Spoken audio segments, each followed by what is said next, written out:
আমরা ডেকেছি সেটি হলো হচ্ছে যে নবাবগঞ্জে একটি গরু ডাকাতির ঘটনা ঘটেছে গত 25 তারিখ নবাবগঞ্জ থানার বলবন্ত চরে। সেখানে জনৈক খুরশেদ আলম তার বাড়িতে রাত 2টার দিকে 6-7 জন ডাকাত আসে। তারা এসে তাদেরকে ভয়ভীতি দেখিয়ে সেখান থেকে হচ্ছে 2টি গরু ডাকাতি করে নিয়ে যায় এবং তারা যখন জেগে যায় টের পাওয়ার ফলে খুব বেশি নিতে পারেনি। তার কাছে আরও 5টি গরু ছিল তার বাড়িতে, সেগুলো নিতে পারেনি। তো এই ঘটনাটি ডাকাতির ঘটনা হওয়ার পরে তারা যখন আমাদের থানায় অভিযোগ করেন, তখন আমরা আমাদের এখানে নবাবগঞ্জ থানায় একটি মামলা রুজু হয় এবং ঢাকা জেলার সুযোগ্য পুলিশ সুপার জনাব মোহাম্মদ আসাদুজ্জামান পিপিএম বার্সারের নির্দেশে স্যার আমাদেরকে নির্দেশনা দেন যে যেহেতু গরু মানুষ একটি মূল্যবান সম্পদ, অতি দ্রুত যেন এই ডাকাত চক্রকে গ্রেফতার করা হয় এবং ডাকাতি মাল উদ্ধার করা হয়। তো স্যারের নির্দেশনা পাওয়ার সাথে সাথেই আমাদের নবাবগঞ্জ থানার অফিসার ইনচার্জ জনাব মোহাম্মদ শাহজালালের নেতৃত্বে আমাদের এখানে একটি চৌকস টিম, এখানে মামলার তদন্তকারী কর্মকর্তা জনাব এসআই লুৎফর সহ অন্যান্য অফিসারবৃন্দ তারা অভিযান পরিচালনা করে। তারা ঢাকা জেলার বিভিন্ন জায়গায় অভিযান পরিচালনা করে এই ডাকাতির সাথে জড়িত যে পিকআপ ড্রাইভার, যেই পিকআপে করে গরুগুলো লুণ্ঠিত হয়েছে, সেই পিকআপটি এবং সেই পিকআপের ড্রাইভার, ডাকাতিতে সরাসরি অংশ নেওয়া যে ডাকাত যারা ছিলেন সেই ডাকাত দলের সদস্য এবং যে ডাকাতির মাল যেখানে বিক্রয় হয়েছিল সেই ডাকাতির মাল সহ সেই লুণ্ঠিত গরু 2টি, সর্বমোট 6 জন আসামিকে গ্রেফতার করা হয়। এবং এই সময় এই ডাকাতির দলের সদস্য যারা ছিলেন তাদের কাছ থেকে একটি ছুরি, ডাকাতির কাজে ব্যবহৃত একটি ছুরি, একটি দা এবং ডাকাতির কাজে ব্যবহৃত যে পিকআপ এবং যে 2টি ষাঁড় গরু, বিদেশি গরু, এই 2টি গরু ছিল, সেই গরু 2টি উদ্ধার করা হয়।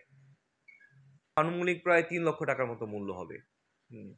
আমরা যে ডাকাত দলগুলোকে ধরেছি এদের মধ্যে আমরা দেখেছি যে এখানে কিছু চাঞ্চল্যকর বিষয় আছে, এটা আপনাদের সাথে আমরা একটু শেয়ার করতে চাই। যে ডাকাত দলগুলিকে ধরেছি এই ডাকাত দলগুলোর বেশিরভাগই হচ্ছে স্থানীয়। 3-4 জন স্থানীয় ডাকাত আছে। এরা যেটা করে যে বিভিন্ন জায়গায় বাসা ভাড়া নেয়, বাসা ভাড়া নিয়ে এরা রেকি করে ওই বাসাগুলোতে এলাকায় এলাকায় ঘুরে বেড়ায়, কার কার বাড়িতে গরু আছে।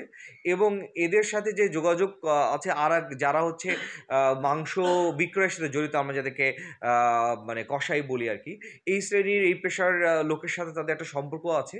তো আমরা এই ডাকাতির মামলাটি তদন্ত করতে গিয়ে দেখেছি যে এই ডাকাত দলের সদস্যরা, এদের সবার নামেই হচ্ছে বিভিন্ন থানায় মামলা আছে, মাদক মামলা, ডাকাতি মামলা সহ বিভিন্ন ধরনের মামলা আছে। এরা পেশাদার ডাকাত এবং এরা যেটি করে যে এই লোকাল যে সোর্স গ্রুপটি, এরা হচ্ছে বাসা ভাড়া নিয়ে এলাকায় আগে রেকি করে সেই গরুটি ডাকাতি করে সেটা একটা নির্জন জায়গায় নিয়ে যে একটি পিকআপ রেডি করা থাকে, সেই পিকআপের মধ্যে দ্রুততম সময়ের মধ্যে উঠিয়ে এরা সাধারণত যারা মাংস বিক্রি করে, জবাই করে, অর্থাৎ এই কসাই শ্রেণীর যারা আছেন তাদের কাছে হচ্ছে এই ডাকাতি গরুগুলো বিক্রি করেন। তো আমরা এই চক্রটির 2 জন কসাইকেও গ্রেফতার করেছি যারা এই গরু কিনে বিক্রয় করে, এরকম 2জনও গ্রেফতার আছে আমাদের কাছে। আমরা মামলা রুজু হওয়ার 12 ঘন্টার মধ্যে এবং ঘটনা ঘটার প্রায় 24 ঘন্টার মধ্যেই আমরা এই দলের অধিকাংশ সদস্যকে আমরা গ্রেফতার করেছি। তো এটি ঢাকা জেলা পুলিশের, নবাবগঞ্জ থানা পুলিশের অনেক বড় একটি সাফল্য যে খুব দ্রুততম সময়ের মধ্যেই আমরা তথ্য প্রযুক্তি এবং লোকাল সোর্স আমাদের যারা ছিল, আমরা সেগুলো সিসিটিভি সহ অন্যান্য প্রযুক্তি ব্যবহার করে আমরা 24 ঘন্টার মধ্যেই এই ডাকাতি মাল উদ্ধার করেছি এবং এই ডাকাতির সাথে 6 জন আসামিকে আমরা গ্রেফতার করেছি।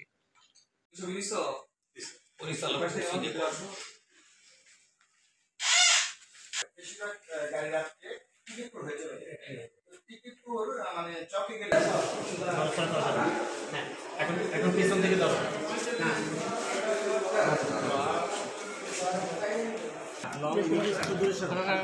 আমি আছি, আমি ছবি